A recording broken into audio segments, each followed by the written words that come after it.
Have you ever thought about where your produce comes from? Most grocery chains receive produce from various local and national farmers. In fact, there are about 3.4 million farmers in the United States today. But of that staggering number, only 45,000 are Black farmers. At the Better Buggy, we are a proud group of Atlanta-based Black-owned farmers, selling produce locally and nationwide. Our easy-to-navigate online platform makes it easy for you to make a one-time purchase or to simplify your life by subscribing to our weekly produce box. Whichever frequency you choose, you can order with confidence, knowing you'll receive 100% organic farm-fresh produce. If you're looking for a thoughtful gift for a loved one that they'd actually find useful, be sure to pop by our online store where you can snag a gift card your recipient can use to order their own produce and t-shirts. Ready to start supporting local Black-owned farms and making healthier food decisions? Visit thebetterbuggy.com now to start shopping. Ladies and gentlemen, this story comes out on CNN. Investigates. There's a hospital, and it's supposed to be one of the largest chains of hospitals in the country. Now, I'm not familiar with this one, and I guess it must be like in certain locations, but not everywhere. There's no way I can pay for this. One of America's largest hospital chains has been suing thousands of patients during the pandemic. Mm-mm-mm. Yes, the hospital is suing patients. Robin Bull, a part time nurse, remembered an ambulance coming and going constantly. On especially scary morning, rushing patients to Moberly Regional Medical Center, the local hospital. But even as Bull was helping send patients to the hospital, um, she found out the hospital was suing her and one other former employee at a nursing home. They were two of more than 600 former patients that the hospital had sued over medical bills during the coronavirus pandemic, according to CNN analysis of court records.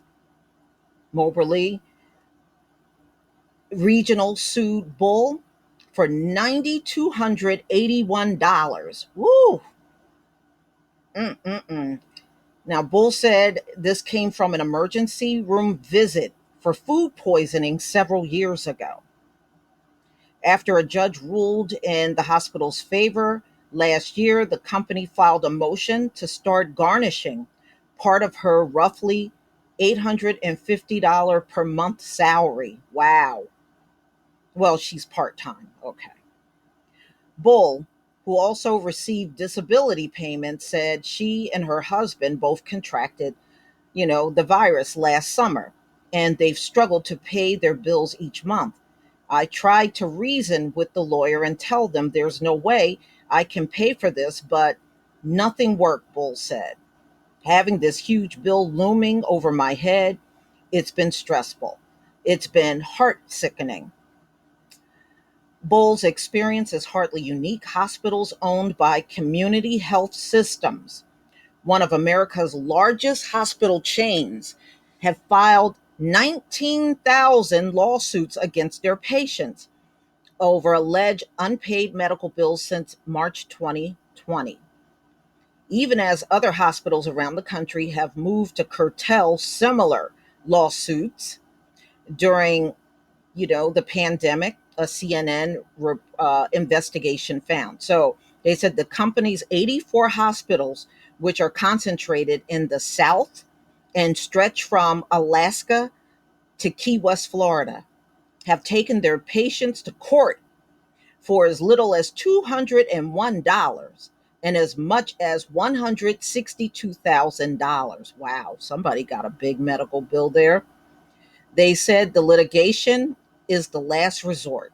CNN reviewed court documents across 16 states the company operates in and found that most of the patients sued by CHS, like Bull, didn't hire an attorney or fight the lawsuits. And judges also ruled in the company's favor by default. Oh man, you can't even fight it in court. In some state, defendant debt piled on with attorney fees and interest. Elsewhere, the hospital chain subsidiaries quickly moved to garnish defendants' paychecks after a judgment. Wow, they are not wasting any time. Now, I don't know if any of you are near one of these hospitals, a community health system hospital. Wow. Advocates said those hardball collection tactics can leave low income patients in financial ruin, especially considering lawsuits were filed in the middle of a pandemic and economic collapse. I can't think of a worse thing a hospital system can do than sue patients for medical bills during a pandemic and recession, said Caitlin Donovan, a spokeswoman for the National Patient Advocate Foundation Patient Rights Group.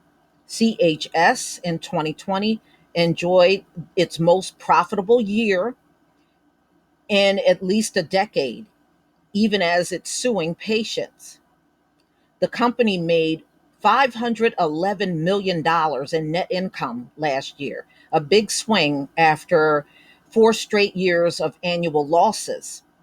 The strong financial that strong financial result led to the company's top executives earning millions of dollars worth of bonuses, according to documents that it filed with Security and Exchange Commission. So, y'all, they're across 16 states. Wow. They don't list the states, though. I was just curious, but they said, they're mostly in the South.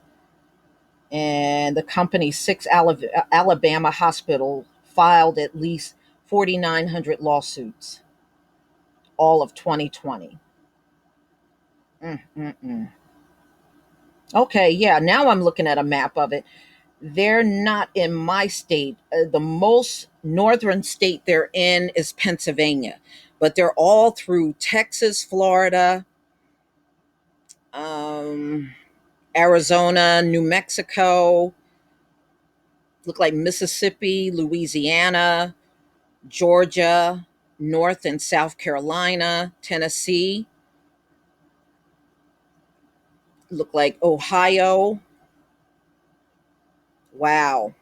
That's I hope nobody gets sued. What a terrible thing to have hanging over your head, especially if you're not working and they come slam you with a lawsuit. And no matter what you say in court, the company wins by default. Wow. Now that is pretty tragic. But y'all, please tell me what you think.